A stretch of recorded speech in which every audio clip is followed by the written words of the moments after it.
আসসালামু আলাইকুম ওয়া রাহমাতুল্লাহি ওয়া বারাকাতুহু। বিসমিল্লাহির রহমানির রহিম। সম্মানিত বন্ধুগণ, আজকে আমার আলোচ্য বিষয় হচ্ছে বর্তমান জীবন ও রাজনীতির হালচাল। আজকের বিষয়টি একটু ব্যতিক্রম, এই জন্য দিন যতই যাচ্ছে ততই সমীকরণ, পরিবেশ, পরিস্থিতি উলট পালট এবং পরিবর্তনশীল, কিছুই ঠিক থাকছে না। সকল সমীকরণই পাল্টিয়ে যাচ্ছে।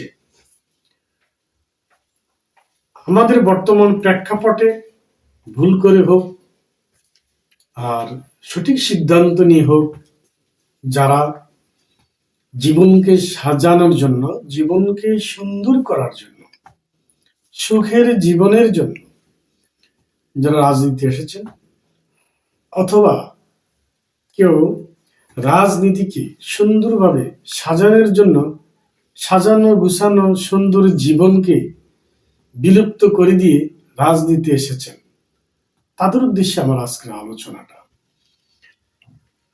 অনেকে আমরা জীবন সাজাতে রাজনীতি করি, করতে গিয়ে অনেকে ফেঁসে যাচ্ছি। আবার অনেকে রাজনীতি করতে গিয়ে নিজের জীবনকে উৎসর্গ করে আমরা এসে তাও ফেঁসে যাচ্ছি জীবন সাজাতে এবং রাজনীতি সাজাতে। এখন যে পরিস্থিতি দাঁড়িয়েছে, আমরা উভয়ই বিপদে পড়ে যাচ্ছি, কারণ অনেকেরই রাজনীতি করার ভালো যোগ্যতা, দক্ষতা নেই, কিন্তু নিজেকে হিংসা, প্রতিহিংসা এবং লোভ লালসায় রাজনীতিবিদ হওয়ার জন্য এসে পেশে যাচ্ছে। কারণ আসলে এটা অত্যন্ত সেন্সিটিভ বিষয়। আল্লাহ পাক সবাইকে সবকিছু দেয় না, সবার দ্বারা নেতৃত্ব হয় না, সবার দ্বারা কর্তৃত্ব হয় না, সবার দ্বারা পরিচালনা করতে পারে না, পরিচালনা আল্লাহ দেন না।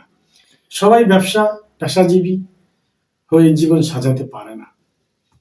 কাউকে আল্লাহ হাঁটা আর হাত পাতা পছন্দ করাইতেছেন, কাউকে আবার চাকরি করে, ব্যবসা করে সুন্দর ছোট জীবনকে সুখময় করার জন্য ব্রেন দিয়েছেন।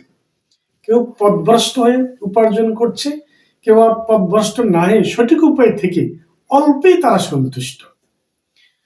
এখন বর্তমানে যে রাজনীতির যে প্রেক্ষাপট আমরা দেখতেছি এবং বর্তমান জীবন জীবিকার যে পরিস্থিতি আমরা দেখতেছি, মনে হচ্ছে আমরা উভয় লোকেই